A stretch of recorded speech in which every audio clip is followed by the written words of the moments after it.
Norris was rushed to a hospital in Hawaii where he lived on the island of Kauai with an undisclosed health emergency. Reports say he was in good spirits, even speaking on the phone. But then his health took a sudden and dramatic turn for the worse. He was the man who made death itself afraid. The internet's ultimate Chuck Norris fact legend. They called him unstoppable. The man who never aged, never broke, never lost. But what if the truth is far more disturbing than anyone imagined? Behind the myth, something wasn't right.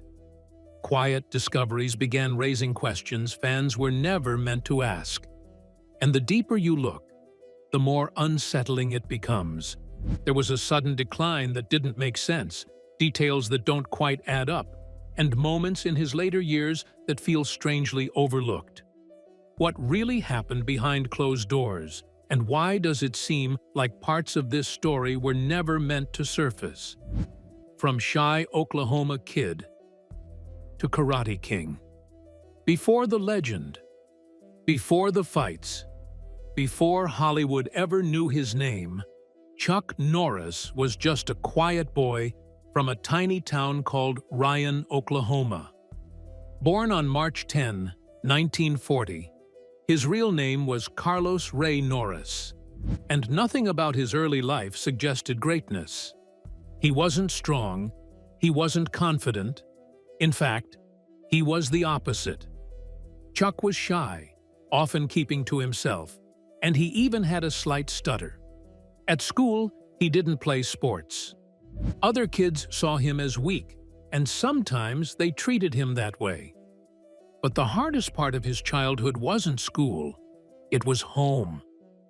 His father struggled with alcohol, and when he drank, things could get unpredictable. Chuck later shared that there were times he would hide, just waiting for things to calm down. That kind of fear sticks with you.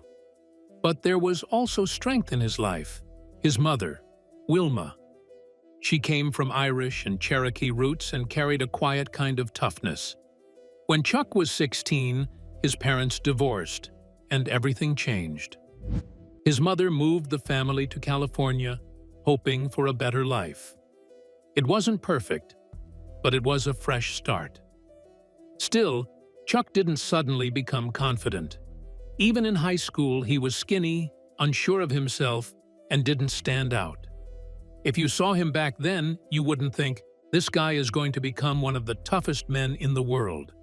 But sometimes, the biggest changes start in the most unexpected places. For Chuck, that place was the military. In 1958, he joined the United States Air Force. This decision would quietly reshape his entire life.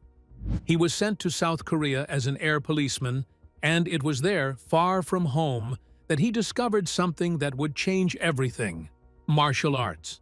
A local instructor introduced him to Tang Soo Do, a Korean fighting style that focuses on discipline, control, and power. At first, Chuck was just learning like everyone else, but something clicked. For the first time in his life, he found something he could commit to fully. He trained hard, really hard, not because he wanted fame, but because he wanted to become stronger than the boy who used to hide. It was also during this time that Carlos became Chuck. The name was easier for people around him to say, and it stuck. But this wasn't just a name change. It marked the beginning of a new identity. By the time he left the Air Force in 1962, Chuck wasn't the same person. He had earned a black belt, built confidence, and found purpose. But life didn't suddenly become easy. Back in California, he still had responsibilities. He was married to his high school sweetheart, Diane, and had a family to support. So while chasing his passion, he worked a regular job at Northrop Aviation. At the same time, he opened his first karate school. This is where things get interesting.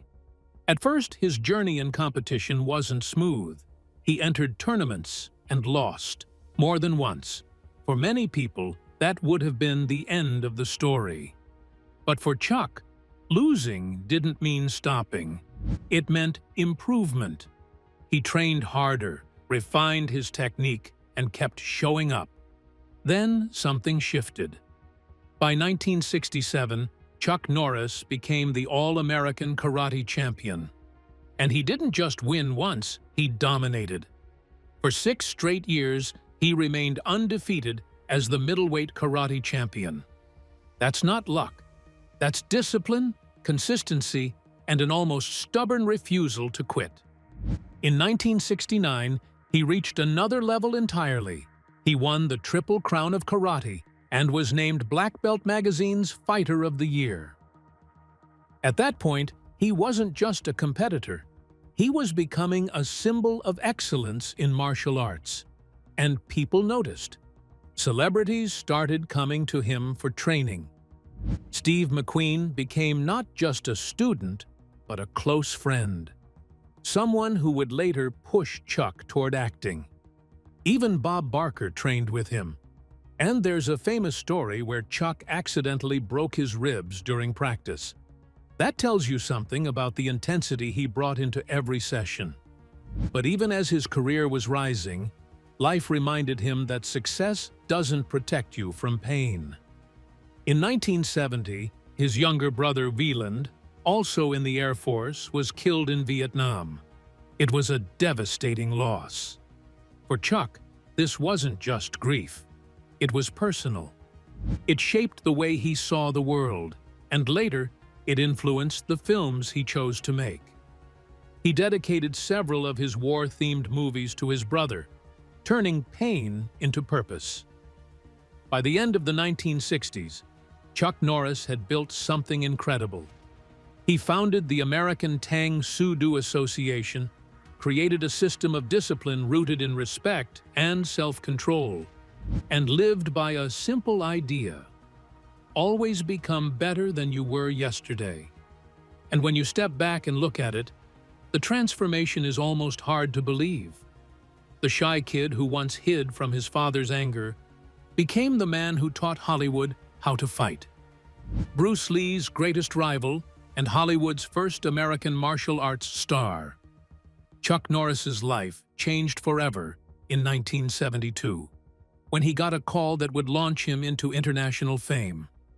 Bruce Lee, already a global phenomenon, cast him as the villain in The Way of the Dragon, called Return of the Dragon in the US. For a shy boy from Ryan, Oklahoma, this was unimaginable. But Chuck was ready. On set, he faced Bruce in a 10-minute Coliseum showdown that became one of the most iconic martial arts fights ever filmed. Each kick, each punch, precise and powerful, every second designed to thrill audiences worldwide. And despite playing the antagonist, Chuck and Bruce quickly became friends. Bruce pushed him, challenged him, and taught him how to carry intensity on screen. By the time the credits rolled, Chuck's face and name were known around the globe, and the movie grossed over $130 million worldwide. Hollywood quickly came knocking. His early films in the late 1970s were proof that Chuck could not only fight, but carry a movie. Breaker! Breaker! Introduced him as a modern action hero, and Good Guys Wear Black earned an astonishing 18 times its budget. In A Force of One, Chuck proved he could be both believable and unstoppable on screen, combining real martial arts skill with a growing charisma. Audiences loved it, and studios noticed he could sell tickets and deliver fight sequences with authenticity no one else could. The 1980s were Chuck's true explosion. He starred in An Eye for an Eye and Silent Rage, but his real defining moment came with the Missing in Action trilogy. These films were more than just action flicks. They were personal. Chuck portrayed Colonel James Braddock, rescuing POWs trapped behind enemy lines. For Chuck, it was more than a role. It was a tribute to his brother Wieland, who had died in Vietnam. The emotional weight added grit to his performance, turning action sequences into stories with heart and urgency. Then came Code of Silence, where critics praised the realism of his fighting style and storytelling, and the Delta Force, which cemented his status as the ultimate American action hero. Chuck's career wasn't just about films, it was about proving toughness. Cannon Films recognized his draw and signed him for big paydays. What set Chuck apart was his dedication to authenticity. He performed most of his stunts himself. There were no wires, no stunt doubles for the high-flying kicks or punches. Steve McQueen had encouraged him to take acting classes early on, but Chuck's martial arts discipline meant he didn't have to fake his movements. Every spin kick, every block, every punch came with real force. On set, injuries were common. Broken ribs, bruised ribs, and strained joints. Sometimes bones even cracked. And yet, Chuck rarely complained. The pain was private, the performance public. Anecdotes from co-stars and crew reveal the sheer intensity of his work. During Good Guys Wear Black, his striking speed left a few extras nursing bruises. And in Missing in Action, he insisted on training the stunt team to endure the same intensity he faced daily. He pushed himself to extremes in pursuit of authenticity. But his body began to pay the price. Repeated impacts, high jumps, and the constant twisting of his spine and joints caused hidden damage that only accumulated over time. Later in life, autopsy reports would show the wear and tear of decades of combat, ribs fractured, joints worn, and spine stressed. And yet, the myth endured. On screen, Chuck was invincible. Every punch he threw, every kick that hit its mark, added to the legend that he could withstand anything. Behind the scenes, the cost was real. Fans cheered at his flawless moves. Few understood the hidden toll. That's the paradox of Chuck Norris. He built a persona of ultimate toughness while silently carrying the scars of decades of physical extremes. By the end of the 1980s, Chuck Norris wasn't just Bruce Lee's great rival or Hollywood's martial arts pioneer. He was an institution. He had transformed from a shy, stuttering kid from Oklahoma into the first American martial arts star with global recognition. He proved that dedication, skill, and an unbreakable spirit could turn talent into legend.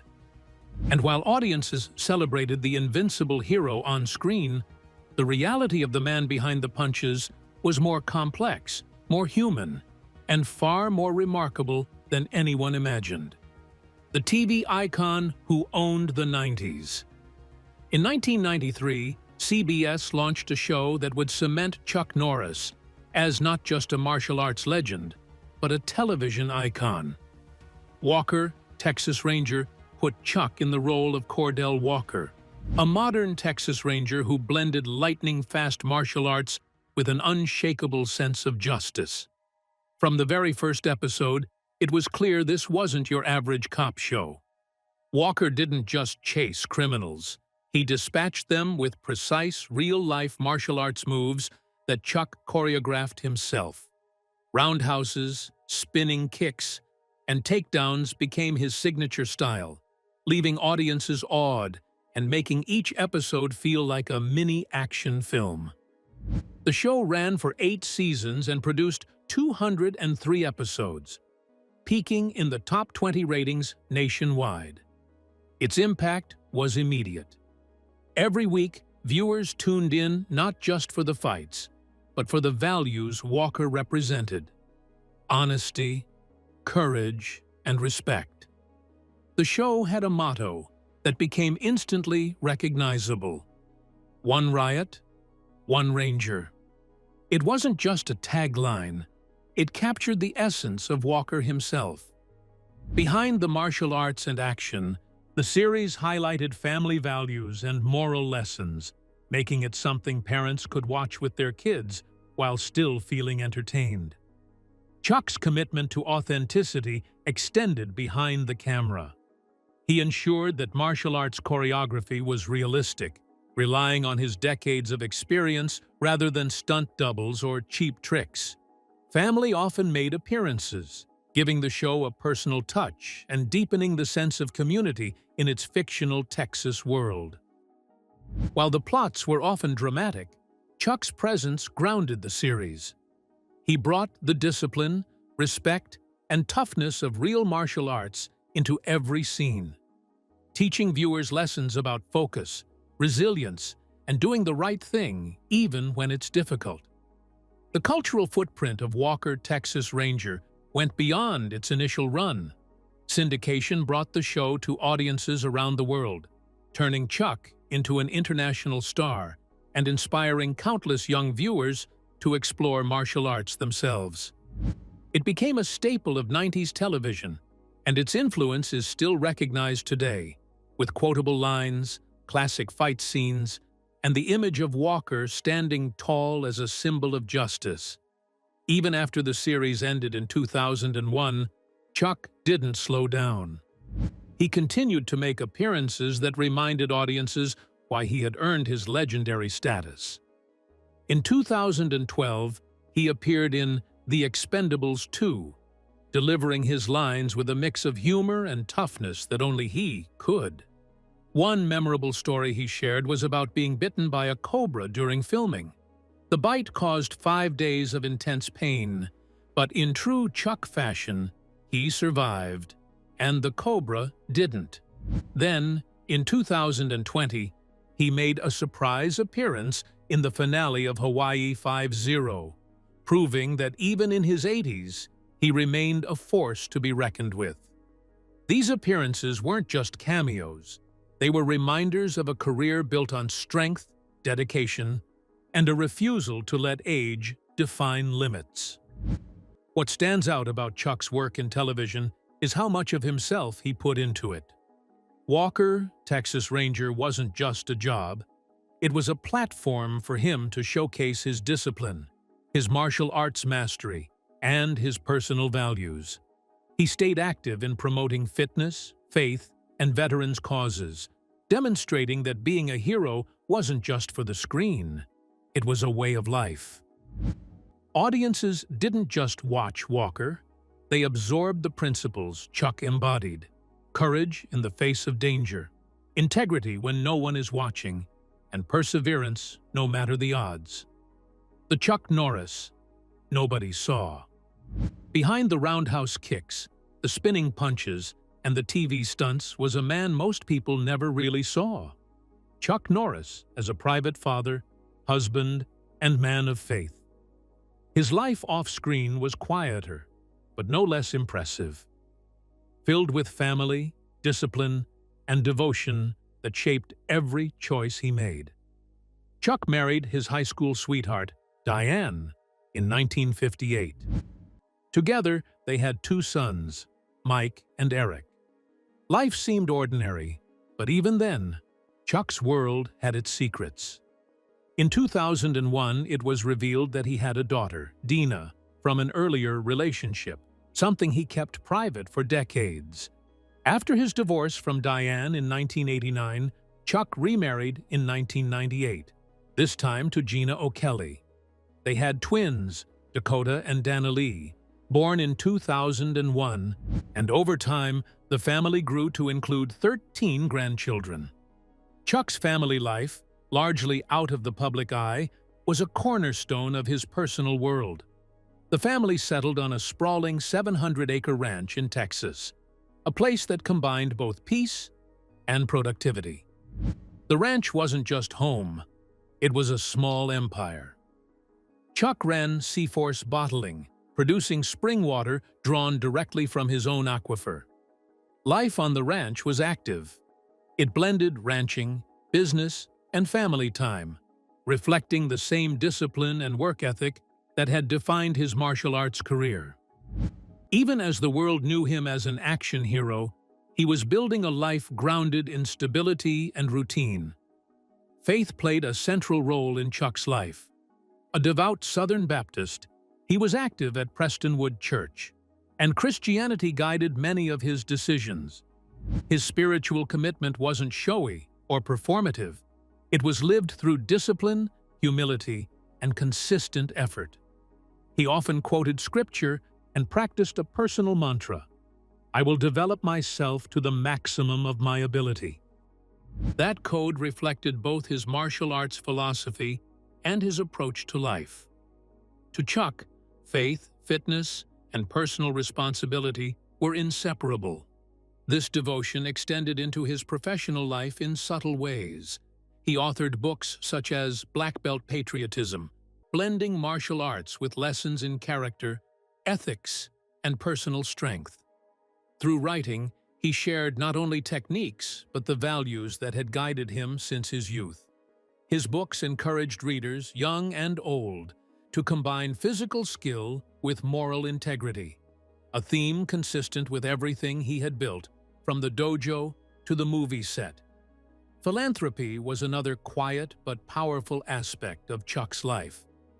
In 1990, he founded Kickstart Kids, a program teaching martial arts to at-risk youth. The goal wasn't just to create fighters, it was to instill discipline, focus, and confidence in children who might otherwise lack guidance. Martial arts became a tool for building character, mirroring the way Chuck had used training to transform himself from a shy Oklahoma boy into a global icon. Veterans' causes also held a special place in his heart, reflecting both personal loss and respect for those who had served, including his own family's military history. Even commercial work aligned with his values. While promoting Total Gym infomercials, Chuck focused on health, fitness, and personal empowerment rather than flashy gimmicks. Everything he did, whether acting, teaching, or promoting fitness, carried an underlying message. Discipline, effort, and integrity matter more than shortcuts or appearances. Behind the public persona, Chuck's life was anchored in private devotion. Family, faith, and philanthropy were constants, shaping a man whose physical toughness was matched by moral and emotional strength. This side of him rarely made headlines, yet it informed every choice he made and every action he took, on screen and off. The final days and the silent struggle. On March 10, 2026, Chuck Norris turned 86. Even at that age, he showed the same energy and positivity that had defined his entire life. Social media captured it. Cheerful posts, messages of encouragement, and updates that reminded fans he was still full of life. But what the world didn't know was that behind those smiles, his body had already been carrying decades of strain, injury, and relentless effort. Shortly after his birthday, Chuck flew to Kauai for a family vacation. It was meant to be a time of rest, laughter, and quiet togetherness with loved ones. Yet, even on vacation, he couldn't fully step away from what had shaped him: martial arts and physical training. Reports from March 18th said he was upbeat, working out with friends, teaching moves, and sharing stories as he had for decades. He moved with the same precision and discipline that had made him a legend, giving the impression that age hadn't slowed him at all. But that energy was only part of the story. Later that night, the unexpected happened. Chuck experienced a medical emergency so sudden that it shocked even those closest to him. Within hours, he was hospitalized. Friends, family, and fans would later learn that the transition from active and smiling to gone happened faster than anyone could have imagined. For decades, Chuck's body had absorbed every punch, every roundhouse, every stunt performed for film and television, and now, silently, it was showing signs that even he couldn't overcome. Family requested privacy, and the details of his medical condition were never publicly released. That choice underscored something important about Chuck's life. Even when facing challenges, he could control the narrative around himself. He had lived much of his life in public view, movies, TV, and martial arts, but in his final hours, he remained protected, surrounded only by those he loved. By the morning of March 19, 2026, Chuck had passed quietly, surrounded by family in Kauai. His exit was as private and dignified as much of his personal life had been. The speed of it left people stunned. Just hours earlier, he had been teaching friends, moving with energy that most people half his age couldn't match. Yet the body, as relentless as it had been through decades of extreme activity, had reached a limit. Every injury, every impact, every strain had silently built up over decades, and the world only realized in those final hours how much his legendary toughness had truly cost him. Even in these final days, Chuck's life demonstrated his character. He remained disciplined, active, and devoted to those around him until the very end. His family, who had been his anchor through divorces, remarriage, children, and grandchildren, stayed close. Loved ones ensured he was comfortable, surrounded by warmth and familiarity, away from the public eye. His final hours were spent in the same way he had lived much of his life, quietly, with dignity, strength, and faith. And yet, there was a quiet, haunting truth. The world saw the invincible Chuck Norris, the man who could punch, kick, and endure anything. But what the world didn't see, what had been written silently in his body, told a different story. The toll of decades of extreme physical exertion, combined with the natural effects of aging, had left its mark. Every move, every stunt, every fight scene contributed to the final chapter, even if the public never knew it. The contrast was stark. Hours before the collapse, he had been full of life, engaging, teaching, and joking with friends. By the next morning, that same life force had quietly passed on, leaving only memories, stories, and an enduring legacy. It was a reminder that even legends, those who seem unstoppable, are human, and that behind every hero's strength, there can be struggles the world never witnesses. Chuck Norris's final days in Kauai captured the paradox of his life. Unstoppable on the outside, quietly carrying the weight of decades of effort and devotion on the inside. His family, faith, and martial arts shaped him to the very end. And though the cause of his passing remained private, the message was clear. The man who inspired millions had given everything, body, mind, and spirit, until the very last moment. Even in death, Chuck's story isn't just about endings. It's about resilience, discipline, and the hidden costs of greatness. What the world didn't know, what had already been written in his body, was the final testament to a life lived fully, fiercely, and with absolute devotion to family, to faith, and to the craft that made him legendary. The autopsy report. Even legends have limits. For decades, Chuck Norris seemed unstoppable. The man who could roundhouse anyone, leap higher than most, and endure punishment that would fell an ordinary person. But the leaked autopsy report revealed a hidden truth that shattered the invincible image the world had celebrated for so long. The report emerged despite the family's request for privacy, giving an unsettling look behind the curtain. It painted a picture of a body that had endured far more than anyone knew. Decades of physical trauma left their mark.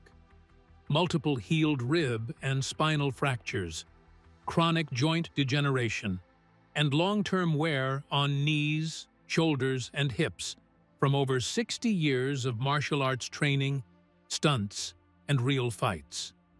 Remarkably, Chuck had never publicly complained. He carried every injury silently, maintaining the illusion of invincibility while his body slowly accumulated hidden damage. The cardiovascular system told its own story. His heart was enlarged, and advanced coronary disease had developed from decades of adrenaline surges during extreme activity.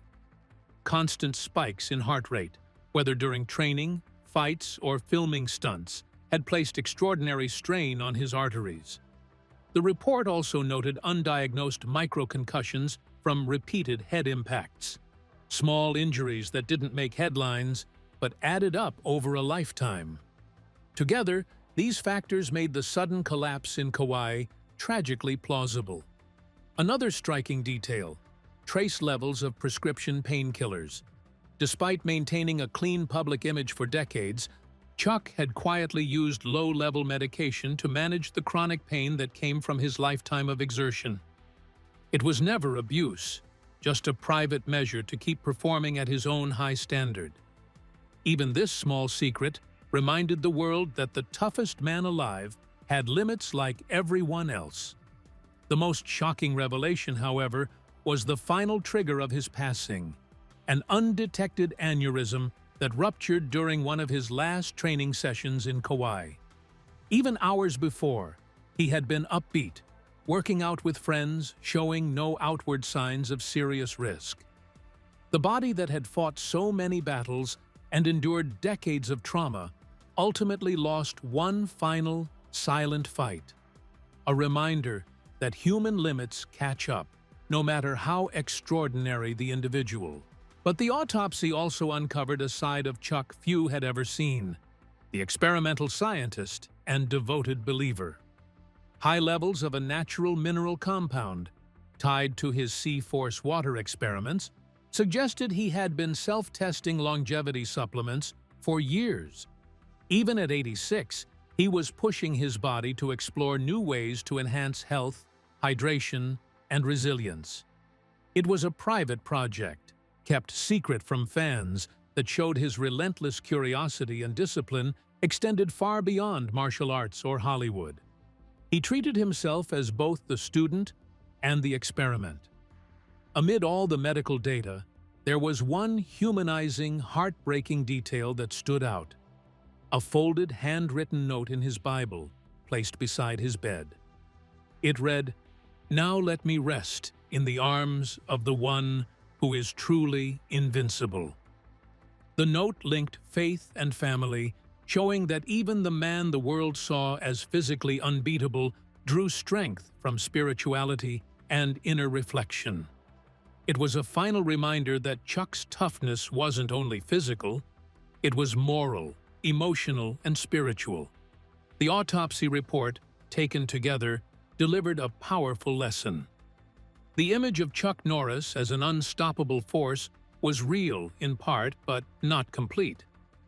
Beneath the fame, stunts, and roundhouse kicks was a human being whose body bore the scars of a lifetime of extraordinary effort.